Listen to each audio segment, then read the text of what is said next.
বন্ধুরা, আমি এখন নদিয়া জেলার তেহট্টে গয়ারবান্ধার এক ভিতরে আছি, মাঠের রাস্তায়।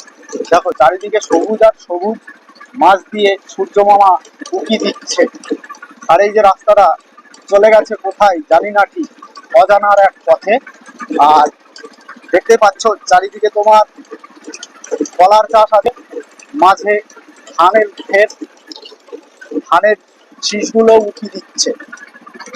কাকিমা আসছে ছাগল নিয়ে, ছাগলও বেশ ভালোই দেখা যায় যেদিকে গ্রামে। আর আমরা যেদিকে থাকি সেদিকে কোনো কিছুই দেখা যায় না।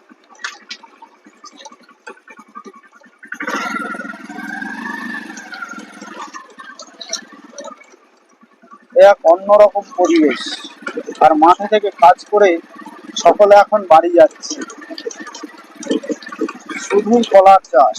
আর মাঝে মাঝে দেখা যাচ্ছে তোমার ধান রয়েছে, পটল রয়েছে।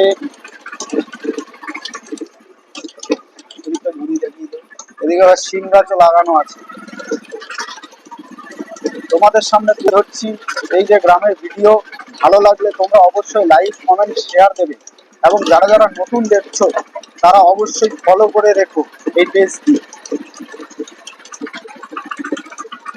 আর ওই আমার যে সুতি মামা দেখা যাচ্ছে ওই সাইড দিয়ে বয়ে গেছে জলঙ্গি নদী। এই যে একজন ব্রিজ দিয়ে বাড়ি যাচ্ছে এখন।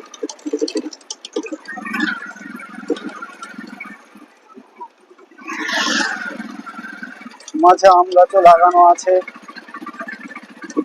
আর এই যে এই জিনিসটা দেখছো তোমরা, এইটার মাধ্যমে মাঠে জল দেওয়া হয়। এটা পুরোটাই সরকারি প্রকল্প। আর এটা কি গাছ বলো? ফুল চলে এসছে। এটা হচ্ছে কুল গাছ, যেগুলো এখন প্রায় পাড়াতে দেখাই যায় না।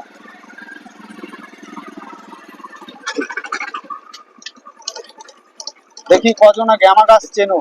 যারা যারা গ্যামা গাছ চেনো না বা দেখোনি, দেখে নাও। এটা হচ্ছে গ্যামা গাছ, পুরো দেখতে আখ গাছের মতো।